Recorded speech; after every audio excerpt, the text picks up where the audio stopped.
हे भगवान, आप मेरी कितनी और परीक्षा लोगे? अब तो मैं पढ़ाई करते करते भी थक गया हूँ। आपको मुझ पर दया नहीं आती क्या? अगर इस बार भी मेरा सरकारी नौकरी में नहीं हुआ ना, तो भैया भाभी लोग मुझे घर से बाहर ही निकाल देंगे। भैया लोगों को तो थोड़ी दया आती भी है, तो तब तक भाभी लोग उन लोगों को अपने वश में कर लेती हैं। हे भगवान, मुझे माफ कर देना। मैं अपने ही घर वालों की बुराई आपसे कर रहा हूँ, पर मैं भी क्या करूँ, मैं भी मजबूर हूँ। अगर माँ बाबा आज जिंदा होते तो मेरे साथ इस घर में जो हो रहा है वो कभी नहीं होता। अरे अमित, ये किससे अकेले अकेले में बातें कर रहा है? अरे भाभी आप, बातें तो मैं किसी से नहीं कर रहा था, बस ऐसे ही कुछ अपने आप से कह रहा था। अरे आप पढ़ाई में इतना भी पागल मत हो जाना कि अपने आप से बातें करने की जरूरत पड़े। अरे नहीं नहीं भाभी, ऐसी कोई बात नहीं है। अच्छा तो ये सब छोड़, मैं तुझसे यहाँ किसी काम के लिए आई थी। वो क्या है ना, मेरे मायके में मेरी दीदी के बेटी का एग्जाम है आज, तो वो आई हुई है। तू जा उसे एग्जाम सेंटर तक छोड़ के आ और उसे वापस भी लेके आ जाना। भाभी, आपके मायके में और कोई नहीं है क्या? आपका मायका कितना दूर है यहाँ से? मैं वहां तक जाऊंगा, मुझे आते आते शाम हो जाएगी, मेरा पूरा दिन बर्बाद हो जाएगा। कुछ ही दिनों में मेरा एग्जाम भी है। ओहो, तुझे तो एक काम करने को बोलो, तेरे तो हजार बहाने तैयार रहते हैं। एक दिन नहीं पढ़ेगा तो क्या हो जाएगा? वैसे भी तूने कौन सा पढ़ लिख कर आज भी कोई तीर मारा है? रोज पढ़ता ही तो है। एक दिन अपनी पढ़ाई का नुकसान कर लेगा तो कौन सा आईएएस की सीट छूट जाएगी तेरे हाथ से। जा और मेरी बहन की बेटी का काम करके आ जा, वरना तेरे भैया से शिकायत करती हूँ तेरी। पर भाभी, अमित मैं आगे कुछ नहीं सुनूंगी, तुझे ये काम करना ही होगा, कर पढ़ लेना। हे भगवान, ये लोग ऐसे ही मुझे परेशान करते रहेंगे। अब मुझे ये काम करना ही होगा, वरना भाभी अपनी मर्जी से कुछ बातें बना के भैया को सुना देगी, जिससे घर में कलेश होना शुरू हो जाएगा, और अब मैं वो नहीं देख सकता।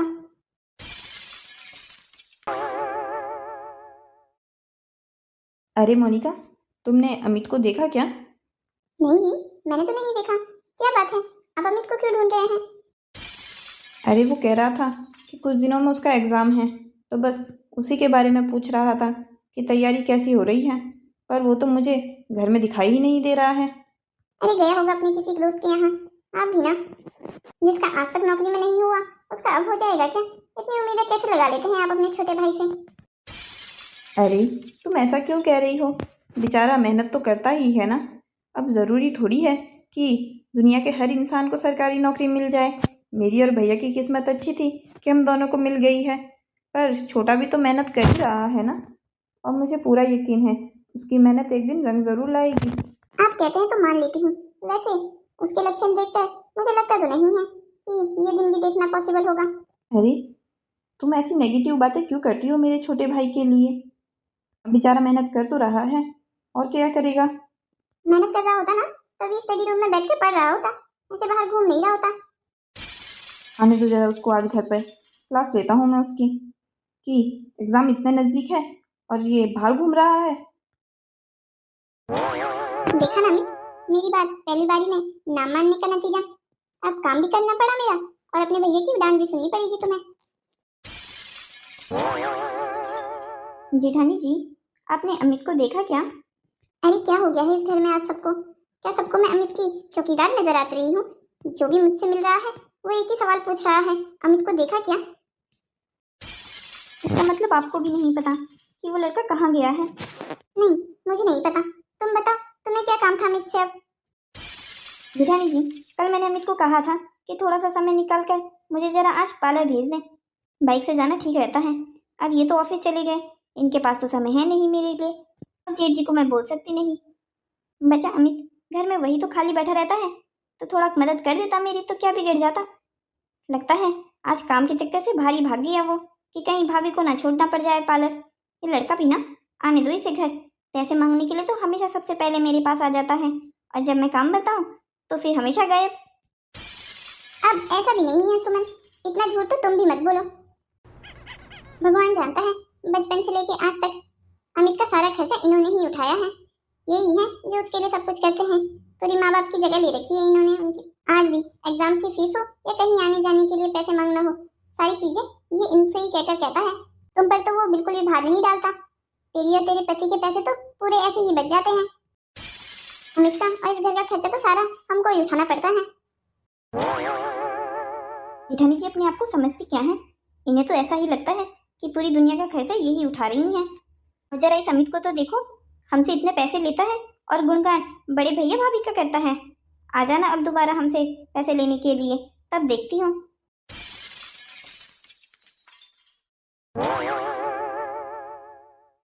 क्या बात है अमित, सुबह सुबह मेरे कमरे में? भाभी, आपने कल भैया को बताया क्यों नहीं कि मैं आपके काम से बाहर गया था? उन्होंने मुझे कितना डांटा, आपको पता भी है। कम से कम जब आप मुझसे अपना काम करवाती हैं तो उसके बारे में भैया को तो बता दिया कीजिए। अमित, तुम समझो ना, अगर मैं तुम्हारे भैया को ये बताती कि तुम मेरे काम से बाहर गए हो तो वो मेरे साथ लड़ाई करते और मुझे बहुत बुरा भला कहते। तुम क्या ये चाहते हो कि तुम्हारी वजह से मेरे और मुकेश के बीच लड़ाई झगड़ा शुरू हो जाए? इसीलिए मैंने उन्हें नहीं बताया। और वैसे भी क्या हो गया, तुम तो उनके छोटे भाई हो। तुम अगर अपने बड़े भाई की दो बातें सुन भी लेते हो तो कौन सा बड़ा पहाड़ टूट जाता है।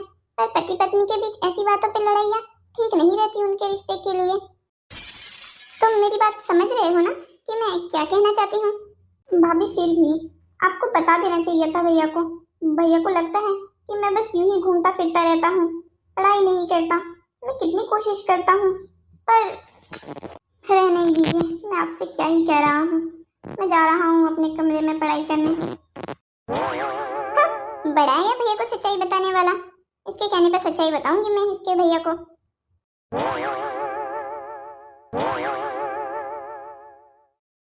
अरे भैया, आप आज ऑफिस नहीं गए क्या? अरे नहीं नहीं, आज मुझे किसी काम से बाहर जाना है, तो बस सोचा जाने से पहले तुझसे मिल लेता हूँ।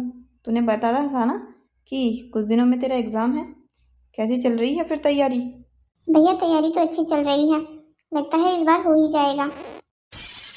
अरे बहुत बढ़िया बात है ये तो। ऐसे ही मेहनत करता रहे, एक ना एक दिन तो भगवान फल देगा ही।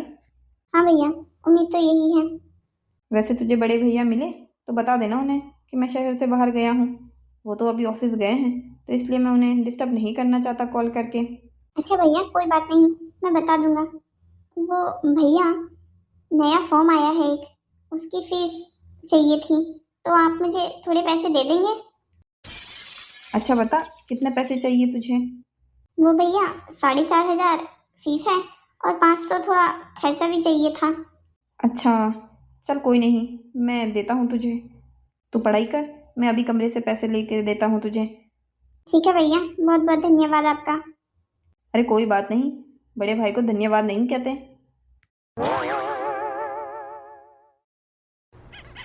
अमित ने मुझसे 5,000 मांगे थे, पर मैं उसे 6,000 दे देता हूँ। 500 से क्या होता है खर्चे का? 1,500 तो कम से कम लग ही जाते हैं आने जाने में। चलो कोई नहीं, ये ठीक रहेगा। 4,500 फीस दे देगा, 1,500 आने जाने का खर्चा हो जाएगा उसे। अरे राजेश, आप गए नहीं अभी तक? आप तो कह रहे थे कि आपको देर हो रही है। बस निकलने ही वाला था, तब तक कुछ काम आ गया, तो बस उसी के लिए रुक गया। अब निकलता हूँ। ये पैसे अलमारी से लेके कहाँ जा रहे हैं आप? अरे ये पैसे तो मैं अमित को देने जा रहा हूँ। कह रहा था कि उसे किसी एग्ज़ाम की फ़ीस भरनी है, तो बस उसे ही देने जा रहा हूँ ये। क्या आप ये पैसे अमित को देने जा रहे हैं? आप ये पैसे अमित को नहीं दे सकते हैं। ये तुम क्या कह रही हो? ये मेरे पैसे हैं, मेरी मर्ज़ी चलेगी इन पर। मैं चाहे जिसको दूँ, और मैं अपने छोटे भाई को इतने से पैसे भी नहीं दे सकता क्या? बात ये नहीं है, गुणगान तो वो हमेशा बड़े भैया भाभी का करता रहता है, तो पैसे क्यों हमसे लेता है? सुमन, तुम ये क्या कह रही हो? ऐसा कुछ नहीं है, वो हम सबका छोटा भाई है। देखो, माँ बाबा के जाने के बाद मुझ पर और भैया पर उसकी जिम्मेदारी है। अब उसके सारे खर्चे भी तो हमें ही पूरे करने होंगे ना। बिल्कुल, हम सबको आपस में मिलजुल कर उसके खर्चे पूरे करने होंगे। पर नहीं, आप तो हमेशा लाइन में सबसे आगे ही खड़े रहते हैं, कभी कभी पीछे भी हो जाइए कीजिए। मिलजुल कर खर्चे पूरे करने का मतलब ये है कि सब उसे बारी बारी से पैसे दे, पर मैं तो हमेशा यही देखती हूँ कि वो हमेशा आपको ही लूटता है। देखिए मैं कह देती हूँ, इस बार आपको ये पैसे तो मैं नहीं देने दूंगी उसे। सुमन देखो, तुम समझने की कोशिश करो, उसका एग्ज़ाम है, उसको ये फीस देनी है। मैं इस बार कुछ समझने की कोशिश नहीं करने वाली। इस बार आप मेरी बात समझिए, उसे मना कीजिए कि और कहिए कि पैसे बड़े भैया से ले लें। देखो सुमन, बस बहुत हो गया, मैंने तुम्हारी बकवास सुन ली बहुत। वो मेरा छोटा भाई है और तुम मुझे उसे पैसे देने से मना नहीं कर सकती हो। मैं तो बस आपको समझा रही हूँ। तुम्हें ज़रूरत नहीं है मुझे समझाने की। मैं अपने पैसों के साथ क्या करता हूँ, तुम्हें इसकी चिंता करने की तो बिल्कुल भी ज़रूरत नहीं है। अब हटो मेरे रास्ते से। अच्छा Rajesh, I am so sorry. आप घर से बाहर जा रहे हैं काम के लिए कुछ दिन के लिए। अब ऐसे मूड खराब करके नहीं जाते हैं बाहर। तुम अगर ऐसी बातें ना करती ना तो मूड भी बिल्कुल ठीक था मेरा। अच्छा ठीक है, माफ़ी मांग तो ली मैंने आपसे। अब और क्या चाहते हैं कि क्या करूं? देखिए, आपको पहले ही जाने में देर हो चुकी है। आप चिंता मत कीजिए, मैं अपनी गलती समझ गई हूँ। ये पैसे मैं अमित को दे दूंगी और कह दूंगी कि आपने दिए हैं। चलो अच्छी बात है कि तुम्हें जल्द ही अपनी गलती का एहसास हो गया। देखो तुम ऐसी बातें मत किया करो, वो छोटा भाई है हमारा, तुम्हारा और भाभी का भी वो छोटा देवर है, तुम्हें उनका ध्यान रखना चाहिए। अब उस बेचारे का हमारे अलावा है कौन इस दुनिया में। आप बिल्कुल सही कह रहे हैं। मैं कल बस भाभी की बातों में आ गई थी। अगर जेठानी जी मुझसे ऐसी बातें ना करती ना तो फिर ऐसा कुछ नहीं होता। वो बस मेरे मन में जहर घोलने की कोशिश करती रहती हैं हमेशा अमित के खिलाफ। देखती रहती हूँ मैं उन्हें, जब देखो बुरी बातें भरती रहती है मेरी कानों में। देखो तुम समझदार हो, इसलिए मैं तुम्हें कहता हूँ कि अगर भाभी ऐसी बातें करती है ना तुमसे तो तुम मुझे वहीं पर जवाब दे दिया करो और साफ साफ कह दिया करो कि अमित के खिलाफ मुझे ऐसे ना भड़काया करें। देखो वो हमारी जिम्मेदारी है, जब तक वो नौकरी में नहीं लग जाता और उसकी शादी नहीं हो जाती ना, वो हमारे लिए एक छोटा बच्चा ही है। आप बिल्कुल ठीक कह रहे हैं, आप चिंता मत कीजिए, मैं उसे ये पैसे दे दूंगी। आप अपने काम से जाइए वरना आपको देर हो जाएगी। हाँ तुम बिल्कुल ठीक कह रही हो, मैं पहले ही देर कर चुका हूँ। तुम ये पैसे ध्यान से अमित को दे देना। क्यों नहीं, ज़रूर दूंगी मैं अमित को ये पैसे। हाँ, गुणगान बड़े भैया भाभी का और पैसे हमसे। इस बार मज़ा चकाती हूँ अमित तुझे। कल पार्लर तो साथ लेके गया नहीं मुझे। एक काम कहा था मैंने तुझे, वो भी तो करने के डर के मारे बाहर ही भाग गया घर से। अब देखती हूँ कैसे लेता है तू बड़े भैया भाभी से अपने पैसे। मैं तो तुझे ये पैसे देने से रही।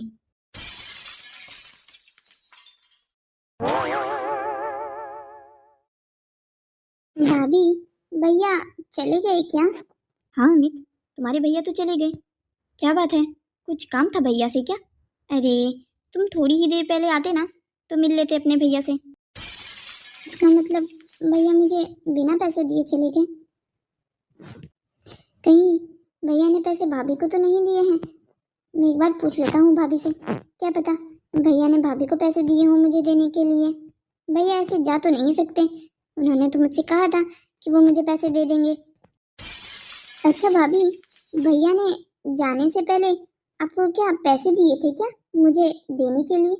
वो क्या है ना, मुझे एग्ज़ाम की फीस देनी है, तो मैंने भैया को कहा था कि वो मुझे पैसे दे दें, तो उन्होंने कहा था कि वो लाकर देते हैं, पर वो तो ऐसे ही चले गए, तो क्या पता आपको दिए हों। अरे हाँ, मैं तो तुम्हें बताना ही भूल गई। अब देखो ना, उम्र के साथ मेरा दिमाग भी कम होता जा रहा है। उन्होंने कहा कि उनके पास कैश नहीं है तो तुम बड़े भैया से ले लेना शाम को। वो क्या है ना, वो तो देने ही वाले थे, पर देखा तो पर्स में उतना कैश ही नहीं था जितने तुमने मांगे थे। 500 ही रुपये थे उनके पास तो कैश, और उसका भी कैब का किराया तो देना ही था ना एयरपोर्ट तक का। कोई बात नहीं अमित, फीस ही तो देनी है, बड़े भैया से ले लेना, वो तो हमेशा अपने पास खूब सारा कैश रखते हैं। इसका मतलब भैया मुझे बिना पैसे दिए चले गए? वैसे अमित, तुम्हें उदास तो नहीं होना चाहिए, तुम्हारे प्यारे तो बड़े भैया और भाभी ही है ना, तो अपनी डिमांडें भी उन्हीं से पूरी करवाया करो। मेरे बेचारे पति को क्यों लूटते रहते हो? भाभी, आप हमेशा ऐसा क्यों कहती रहती हैं? मैं आपको पसंद नहीं हूँ क्या? अगर ऐसी बात है तो मुझे एक बारी में ही बता दीजिए। मैं परेशान हो चुका हूँ आप सब लोगों के इस व्यवहार से। अरे भाई, अब ऐसा भी क्या कह दिया मैंने, तुम तो रोने ही बैठ गए। रो नहीं तो क्या करूँ? आप और बड़ी भाभी हमेशा ही मुझे परेशान करते रहते हैं, भैया से मेरी शिकायत करते हैं, और जब भैया लोग मेरा साथ देते हैं तो उनके साथ लड़ाई करते हैं। आपको ऐसा क्यों लगता है कि मैं आपको पति को लूटता हूँ और वैसे भी वो आपके पति बाद में बने हैं, पहले तो मेरे भैया ही थे ना। मैं और वो एक ही माँ के पेट से जन्मे हैं। आप ऐसा कैसे कह सकती हैं कि मैं उनको लूटता हूँ? ठीक है, आज के बाद मैं आपके पति से कभी पैसे नहीं मांगूंगा। हे भगवान, देखो तो जरा इस पिद्दे से लड़के को, कितना बड़ा ड्रामेबाज है। कैसी दो बातों पे मेरे आंसू टपकाने लग गया। ये तो अच्छा ही है कि राजेश बाहर चले गए शहर से, वरना इसने तो मेरी चुगली करके मेरी और राजेश की लड़ाई ही करवा देनी थी। हे भगवान, अब मैं क्या करूं? मुझे तो एग्जाम की फीस भरनी है। मैंने इस बार कितनी तैयारी की है। मुझे इस बार लग रहा था कि मेरा सिलेक्शन पक्का हो जाएगा, पर इसी बार देखो मेरे पास फीस जमा तक करने के पैसे नहीं हैं। हे भगवान, आप मेरी ऐसी परीक्षा क्यों लेते रहते हैं? पहले आपने मुझसे मेरे माँ बाबा को छीन लिया और अब ऐसी भाभियां दी है जो मुझे समझने की कोशिश ही नहीं करती, हमेशा मुझे परेशान करती रहती हैं। भैया से भी बात नहीं कर सकता हूँ। मुझे अब बड़े भैया से मदद लेनी होगी। अगर वो भी कर पाए तो। भाभी ने अगर दखलंदाजी की तो वो भी मुझे पैसे नहीं दे पाएंगे। मैं बस अब आखिरी बार ट्राई करने वाला हूँ। अगर इस बार मुझे लगा ना कि इस घर में मेरी अब कोई अहमियत नहीं है तो मैं घर छोड़कर ही चला जाऊंगा।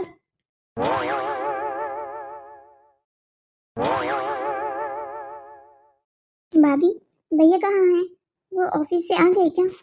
नहीं, वो तो अभी तक ऑफिस से आए नहीं, और वैसे भी वो आज घर नहीं आने वाले हैं। वो 3 दिन के लिए ऑफिस ट्रिप पर गए हैं। क्या? ऑफिस ट्रिप पर? पर भैया ने तो इस ट्रिप के बारे में मुझे कुछ बताया ही नहीं। वो तो हमेशा जाने से पहले मुझे बताते हैं। अरे तुम क्या अब अपने बड़े भैया से भी बड़े हो गए क्या, जो वो कहीं आएंगे जाएंगे तो तुम्हें बता कर ही जाएंगे? भाभी, मेरे कहने का वो मतलब नहीं था। मैं तो बस ये कह रहा था कि भैया जब भी जाते हैं तो मुझे पूछते हैं कि मुझे किसी चीज़ की ज़रूरत तो नहीं है। वो मुझे खर्चा पानी दे देते हैं। ओह, तो बस भैया से इसी बात का मतलब है कि भैया ने इस बार पैसे दिए बिना चले गए हैं? क्यों? अरे नहीं भाभी, ऐसा कुछ नहीं है। मैं तो बस भैया से मुझे फॉर्म भरना है उसके पैसे लेने के लिए आया था। कितने पैसे चाहिए फॉर्म भरने के लिए, मुझे बता तो। वो भाभी 4,500 रुपए। क्या? 4,500 रुपए? फॉर्म भर रहा है या कहीं से सोना खरीद रहा है? 4,500 रुपए किस फॉर्म के लगते हैं भाई? मेरे पास इतने पैसे नहीं हैं। जब भैया आए तब मांग लेना उनसे। और वैसे भी हमेशा बड़े भैया ही को क्यों लूटता रहता है? कभी छोटे भैया से भी मांग लिया कर। उन्हें तो तू हमेशा ही खाली छोड़ देता है। तेरी जिम्मेदारी क्या इन्होंने ही ले रखी है? बचपन से तू अपने भैया की छाती पर मूंग ही डल रहा है। जितने पैसे उन्होंने तुझ पर खर्च किए हैं ना, इतने में तो वो 2 मकान लगा देते। भाभी, आप शायद सही ही कह रही हैं। बचपन से मैं अपने भैया की छाती पर मूंग ही तो डल रहा हूँ। मैं उनका भाई तो हूँ नहीं। मुझे तो कहीं शायद से उठा कर लेके आए हैं, जो आप लोग मेरे साथ ऐसा व्यवहार कर रहे हैं। समझ में नहीं आता ऐसे कौन से पाप किए थे मैंने जिसका भगवान मुझे ऐसा फल दे रहे हैं। चिंता मत कीजिए, मैं आज घर छोड़कर जा रहा हूँ। आप सबकी आंखों में मैं अब चुभने लगा हूँ ना, क्योंकि मेरे पास नौकरी नहीं है। तो अब आप लोगों की चिंता मैं एक ही बारी में खत्म कर देता हूँ। भैया लोगों को बता दीजिएगा कि मैं घर छोड़ के चला गया हूँ। उनकी परेशानी हमेशा के लिए दूर हो जाएगी। अरे वाह, मुझे पता होता कि इतनी कम बातें सुनाने पर ये घर छोड़ के चला जाएगा तो ये बातें मैं पहले ही ना सुना देती। हाँ? अमित, मेरे छोटे भाई, ये तूने क्या कर दिया? भैया, आप कब वापस आए? राजेश, मैं आज ही वापस आया हूँ। भैया, मुझे लगता है हमें अमित को समझाने की ज़रूरत है। आपको पता है, मैं 3 दिन से उससे लगातार कॉल करने की कोशिश कर रहा हूँ, पर उसका है कि वो कॉल ही नहीं उठा रहा है मेरी। आखिर ऐसा भी कहाँ गया है वो? आपको पता है, मैं आने के बाद उसे पूरे घर में ढूंढ चुका हूँ, पर अभी तक मुझे दिखाई नहीं दिया है। इस लड़के को मुझे अब बहुत डांटना पड़ेगा। राजेश, तू बेकार में ही गुस्सा कर रहा है। वो तुझे अब मिलने वाला भी नहीं है। ये देख मेरे हाथ में क्या है। वो घर छोड़कर जा चुका है। उसने ये लेटर छोड़ा है हम दोनों के नाम। भैया, आप ये क्या कह रहे हैं? अमित घर छोड़कर चला गया? पर क्यों? ये तो तुझे जवाब अब हम दोनों की बीवियां देंगी। मोनिका, मोनिका, यहाँ आओ। सुमन, सुमन, तुम कहाँ हो? अरे, आप दोनों कब आए? हमें तो कुछ पता भी नहीं चला। बिल्कुल सही कह रही हो सुमन, इन दोनों ने तो हमें बताया भी नहीं। आने से पहले कम से कम एक कॉल तो कर देते। हम दोनों आप दोनों की पसंद का खाना तो बना लेते। अमित कहाँ है? तुम दोनों से सिर्फ एक सवाल है और अब उसका हमें सीधा सीधा जवाब चाहिए। अरे इसका जवाब हम कैसे दे सकते हैं? ये जवाब तो आपको अमित से पूछना चाहिए ना। सुमन, तुम्हारी हिम्मत कैसे हुई ये सब कुछ करने की? आप मुझे कैसे डांट सकते हैं? आप तो ऐसे मुझे डांट रहे हैं जैसे मैंने उसे घर से भगाया होगा।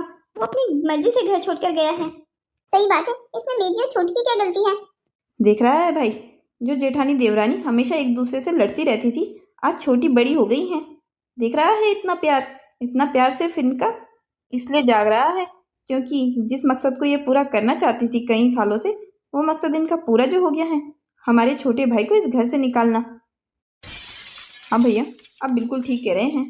सुमन, तुम तो बड़ी भाभी की हमेशा बुराई करती रहती थी, अब क्या हो गया? अब वो 2 दिन में तुम्हारी प्यारी हो गई? क्योंकि अमित को घर से बाहर निकालने में इनका भी बहुत बड़ा हाथ है। आप दोनों हम पर ऐसा इल्जाम कैसे लगा सकते हैं?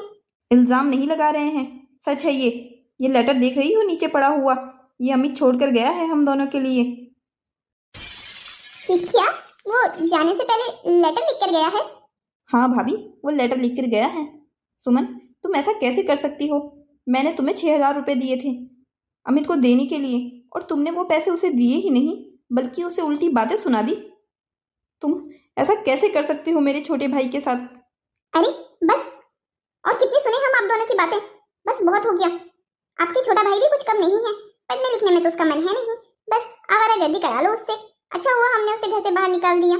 2 दिन बाहर रहेगा तो अपने ठिकाने पर आ जाएगी कि कैसे रहना पड़ता है घर में, कैसे पढ़ाई करनी पड़ती है। सही बात कह रही हैं बिल्कुल जेठानी जी। आखिर उसे हम कब तक बैठा कर ऐसे पालते? तुम दोनों उसे होती कौन हो पालने वाली? वो जो कुछ कर रहा था अपने भाई के पैसों से कर रहा था। तुम दोनों को अकल भी है? तुम दोनों ने क्या किया है? भैया, इन दोनों को ऐसे समझ में नहीं आने वाला है। इन दोनों को इनकी ही भाषा में समझाना पड़ेगा। चलो, तो मैं आप दोनों को आप दोनों की भाषा में ही समझाता हूँ। आप दोनों को बहुत बहुत बधाई हो, आपने इस घर के असली मालिक को घर से बाहर निकाल दिया है। अब कल के दिन वो आप दोनों को घर से बाहर निकाल देना तो रोना मत, ठीक है ना? राजेश, तुम ये क्या कह रहे हो? तुम मजाक कर रहे हो ना? ये घर अमित के नाम है क्या? हाँ बिल्कुल, ये घर अमित के नाम है। हम दोनों भाइयों ने माँ बाबा के मरने के बाद ये घर अमित के नाम कर दिया था।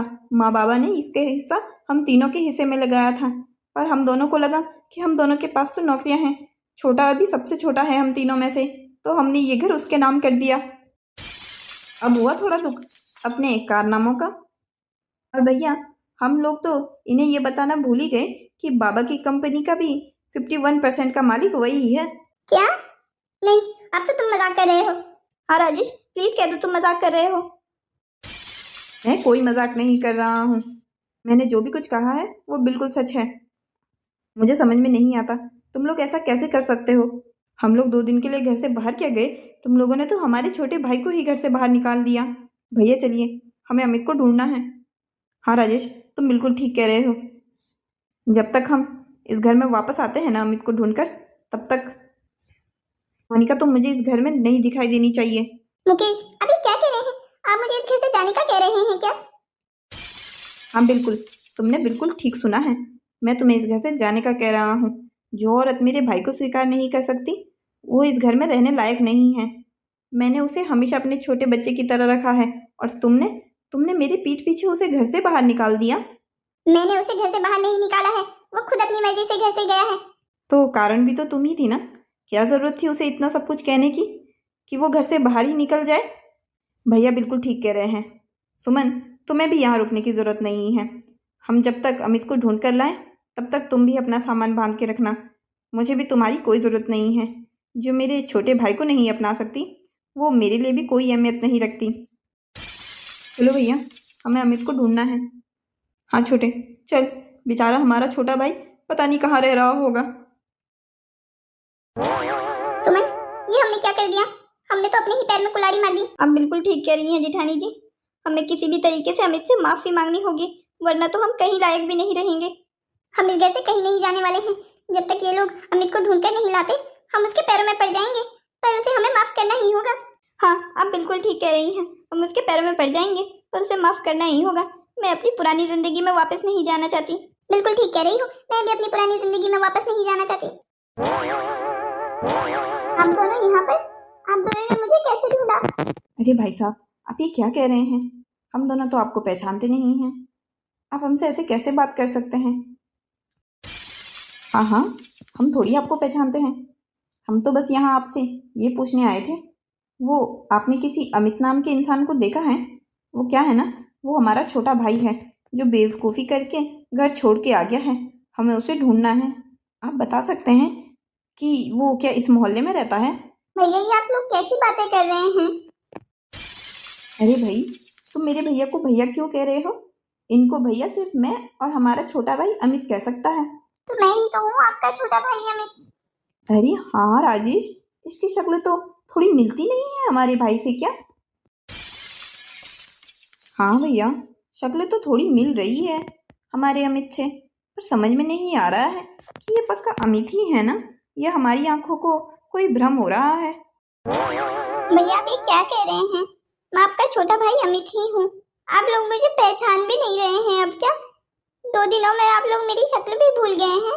अरे नहीं, शक्ल तो हमें अपने भाई की ज़रूर याद है, पर क्या है ना, हमारा भाई अपने भाइयों को छोड़कर ऐसे बुज़दिली से नहीं भागता है। हाँ बिल्कुल, वो तो हमें बहुत प्यार करता है। वो ऐसे लेटर लिखकर एक रात में गायब होकर और हमारे कॉल भी ना उठाकर ऐसा तो नहीं कर सकता। भैया मुझे माफ कर दीजिए, मैं आप दोनों के साथ ऐसा नहीं करना चाहता था, पर मैं बहुत परेशान हो गया था। मेरे पास घर से निकलने के अलावा कोई और दूसरा रास्ता नहीं था। मुझे भाभीयों ने बहुत परेशान कर दिया था। वो ना तो मुझे पढ़ने देती थी, और जब मैं आप दोनों से बात करने की कोशिश करता तो वो उसमें भी रुकावट डालती थी। मैं बहुत दुखी हो गया था। मुझे यही फैसला ठीक लगा कि मेरा घर छोड़कर जाना ही ठीक है, इसलिए मैं घर से निकल आया। पर घर से निकल आने के बाद मुझे आप दोनों बहुत याद आ रहे थे। आपकी कॉल इसलिए नहीं उठा रहा था कि मन में एक तरीके से दुख भी था कि मैं आप लोगों को यूं छोड़ के आ गया। अरे पागल लड़के, रो क्यों रहा है? तूने जो गलती कर दी वो गलती हमसे भी हुई है। हमने अपनी बीवियों की बात सुनकर तुझे अनदेखा कर दिया। हम दोनों को इस बात का ध्यान रखना चाहिए था। हाँ छोटे, तुझे रोने की ज़रूरत नहीं है। हमसे गलती हुई है, हमने तुझ पर ध्यान ही नहीं दिया। तो माँ बाबा की जिम्मेदारी है हम पर, और हमने अपनी जिम्मेदारी बिल्कुल ठीक से नहीं निभाई। पर तू चिंता मत कर। जिन लोगों ने तुझे परेशान किया है ना, जिन लोगों ने तुम्हें घर से निकालने की कोशिश की, हमने उन्हें ही घर से निकाल दिया है। तू हमारे लिए सबसे ज़्यादा इम्पोर्टेंट है। तुझसे हमारा खून का रिश्ता है। तू दुनिया में सबसे पहले आता है हमारे लिए। हाँ अमित, अब तू हमारे साथ घर चल। तुझे वहाँ पर परेशान करने वाला कोई नहीं होगा। क्या आप लोगों ने भाभीयों को घर से निकाल दिया? और आपने ऐसा क्यों किया भैया? तो इस बात को रहने दे और हमारे साथ घर चल। पर भैया आपने... देख, अब जो भी बातें हैं घर पर जाकर करेंगे। अभी चल हमारे साथ। क्या हुआ? आप लोगों के साथ अमित नहीं आया क्या? आपको वो नहीं मिला? हमें वो मिला हो या ना मिला हो, पर तुम दोनों अभी तक गए क्यों नहीं हो? हमने तुम्हें कहा था ना कि जब तक हम वापस आए तुम दोनों हमें यहाँ दिखाई नहीं देनी चाहिए। अमित आप ये क्या कह रहे हैं? आप इतनी छोटी सी गलती की क्या अब हमें इतनी बड़ी सजा देंगे? आप हमारी शादी को तोड़ने के लिए तैयार हैं? हाँ बिल्कुल, मैं अपनी शादी को भी तोड़ने के लिए तैयार हूँ अपने छोटे भाई के लिए। हमने आप लोगों को यहाँ से जाने के लिए कहा था ना। अमित तुम घर वापस आ गए। हम दोनों को ये देखकर बहुत खुशी हो रही है कि तुम घर वापस आ गए। हम तुम्हारा कितना इंतजार कर रहे थे। तुम कहाँ चले गए थे? ऐसे भी कोई घर छोड़कर जाता है क्या? हाँ अमित, तुम्हें घर छोड़कर जाना नहीं चाहिए था। ऐसे भी क्या गलती हो गई थी हमसे। अब हम भाभियां हैं तुम्हारी भलाई के लिए 2 बुरी बातें कह दी तो तुम ऐसा करोगे हमारे साथ? देख रहे हो भैया आप इन दोनों को, अभी भी सिर्फ इन्हें अपने फायदे की पड़ी हुई है। अमित इन्हें माफ कर दे और इन दोनों को यहाँ रुकने के लिए मिल जाए, इसलिए ये सारा ड्रामा कर रही हैं। तुझे क्या लगता है छोटे, मैं इन दोनों की चालें समझ नहीं रहा हूँ क्या? अमित यहाँ आओ। बिल्कुल बातों में आने की जरूरत नहीं है इन दोनों की। ये वही 2 चालबाज औरतें हैं जिन्होंने तुम्हें मजबूर किया इस घर से जाने के लिए। तुम ही बताओ, मैंने कहा था क्या तुम्हें इस घर से जाने के लिए? मैंने तो कुछ भी नहीं कहा तुम्हें। हाँ, मेरी एक गलती रही कि मैंने तुम्हें वो पैसे नहीं दिए। देखो मैं तुम्हें उससे दुगने पैसे दे दूंगी, बस तुम मुझे माफ़ कर दो। और अपने भैया से भी कहो कि मुझे माफ़ कर दें। सब कुछ तो जेठानी जी ने किया है। उन्होंने ही तुम्हें तंग किया, उन्होंने ही तुम्हें घर से बाहर निकाला है। सुमन, तुम ये क्या कह रही हो? तुम तो बिल्कुल ही बदल गई, बहुत चालू हो तुम। अमित, मुझे माफ कर दो। मैं जानती हूँ मैंने गलती की है, पर मैं ये भी जानती हूँ कि तुम मुझे माफ कर दोगे। भैया आप। बस एक शब्द और नहीं। अभी कहा ना कि इन दोनों की बातों में आने की जरूरत नहीं है। भैया मैं जानता हूँ दोनों भाभियों ने जो मेरे साथ किया वो बहुत बुरा था और शायद मैं उसे कभी भूल भी नहीं पाऊंगा। पर मैं ये भी सोचता हूँ कि आप दोनों को मेरी वजह से अपना बसा बसाया परिवार खराब करने की जरूरत नहीं है। देखिए, भाभियों को एक और मौका देना चाहिए ना हमें। राजेश, तू बता, तुझे क्या लगता है इस बारे में? भैया पता नहीं, मुझे तो नहीं लगता कि ये दोनों औरतें सुधरने वाली हैं। आप दोनों हमें एक एक मौका देकर तो देखिए। हाँ, आप दोनों हमें एक एक मौका देकर तो देखिए। हम अमित को अपने छोटे बच्चे की तरह रखेंगे। भैया क्या लगता है आपको, हमें मौका देना चाहिए? देखो, तुम दोनों ने जो भी कुछ बुरा किया वो अमित के साथ किया। हम दोनों एक बार हमारे साथ तुम कुछ कर लेती तो हम तुम दोनों को माफ़ कर भी देते, पर हमारे छोटे भाई के साथ जो तुमने किया है उसके लिए हम तुम दोनों को माफ़ नहीं कर सकते हैं।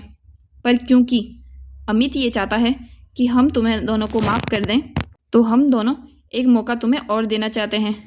पर एक बात ध्यान रहे, अगर दोबारा से हमें कभी भी छोटी सी भी शिकायत अमित के मुंह से सुनाई दे गई ना, तो तुम दोनों अपनी खैर मनाना। हमें पल भर नहीं लगेगा तुम दोनों को इस घर से बाहर निकालने में, फिर वापस जाना अपनी उसी पुरानी जिंदगी में।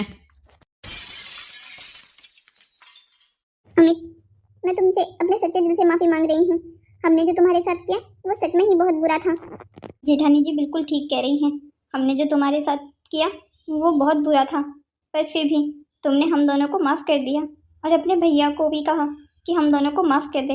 अमित, तुम उम्र में भले ही हम सबसे सबसे छोटे हो, पर तुम्हारा दिल हम सबसे बड़ा है। भाभी, मैं आप लोगों को माफ कर चुका हूँ। आप लोगों को ये सब कुछ मुझे कहने की जरूरत नहीं है। बस उम्मीद ये करता हूँ कि अगली बार आप लोग मेरे साथ ऐसा नहीं करेंगी। मैं भी इसी घर का भाग हूँ। बिल्कुल अमित, बिल्कुल। हमने अपनी गलतियों से सब कुछ सीख लिया है। हाँ अमित, हम अपनी गलतियों से हम पहले ही अपना बहुत नुकसान कर चुके हैं। अब ऐसा कुछ नहीं दोबारा करेंगे जिससे हम तुम्हें दुख पहुंचा सकें। ठीक है भाभी। जेठानी जी, आप भी मुझे माफ़ कर दीजिए। नहीं सुमन, तुम मुझे माफ कर दो। मैंने अमित के खिलाफ तुम्हारे कान भरे ना, इसीलिए तुमने भी उसके साथ ऐसा किया। जेठानी जी, हम दोनों की ही गलती है। हम दोनों अपने स्वार्थ में इतने अंधे हो गए थे कि हमने अमित के बारे में सोचना ज़रूरी ही नहीं समझा, उसके साथ इतना बुरा व्यवहार किया। तुम बिल्कुल ठीक कह रही हो, हम दोनों को ही सुधार की जरूरत है। चलिए जेठानी जी, आज से एक दूसरे से वादा करते हैं कि हम दोनों वैसा कोई काम नहीं करेंगे जिससे हमारे परिवार को दुख हो। हाँ बिल्कुल, बिल्कुल सुमन। हेलो दोस्तों, तो कैसी लगी आपको हमारी ये कहानी? ऐसी ही और मज़ेदार कहानियों को देखने के लिए हमारे चैनल को सब्सक्राइब करें, शेयर करें और हाँ, लाइक करना मत भूलिएगा। आप अपने प्यारे प्यारे कमेंट्स हमारे कमेंट बॉक्स पर छोड़ सकते हैं, हम आपके सारे कमेंट्स पढ़ते हैं। अब हमारी मुलाकात होती है अगली कहानी में, तब तक के लिए बाय बाय।